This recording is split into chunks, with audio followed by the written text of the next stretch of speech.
સાત આઠ જણ આ રીતે હલ્યા જતા હતા. નરસિંહ મહેતા હમા દેડા ને કીધું, નરસિંહ મહેતા શું છે ભાઈ? કે ફલાણા ભાઈ ને કારણ વળી ગયું તો ભોવાએ કાઢ્યું છે, દોણીમાં મૂક્યું છે, સીમાડે દાટવા દઈ કે જોવા દો તો કારણ કેવું હોય. કે ભગત જોવાય નહીં, એ જોવે ને તો દોણીમાંથી નીકળીને જોનારાને વળગી જાય. ત્યાં નરસિંહ મહેતા વળગ છે, મને વળગ છે ને, જોવા દો ને. ટટોળામાંથી કીધું તો હવે ભગત ને જોવા દે ને, અડધું તામે વળી ગયું ને અડધું આ વળગે, એટલે નાગર એ ન્યાલ ને આપણે ન્યાલ. હા, એ દોણી એક બાજુ મૂકીને આખું ટળું છેટું ઉભું રહી ગયું. એ કારણ કેવું હોય જોવા માટે થઈને નરસિંહ મહેતાએ દોણીમાંથી કપડું આમ અલગ કર્યું.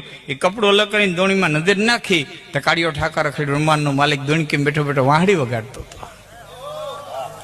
એટલે નરસિંહ મહેતાએ કીધું, હે ભગવાન, હે સામળિયા ગીરધારી, દોણીમાં કારણ બનીને બેઠો, વરગાડ બનીને બેઠો, ભૂતપ્રેત બનીને બેઠો. એટલે વાંસળીને એક બાજુ મૂકીને કે ભગત, કે આ પ્રભુ, કે જે માણસ પોતાની આવકની કમાણીમાંથી 10મો ભાગ ધર્માદામાં ન કાઢતો હોય એની પાસેથી કારણ બનીને પણ કઢવું, દાખલા બેહાડી લઉં, ભૂવા ધોણાવી લઉં, ખાટલે પાડીને લઉં, દવાખાને નાખીને લઉં, પણ મારો ભાગ ન મૂકો.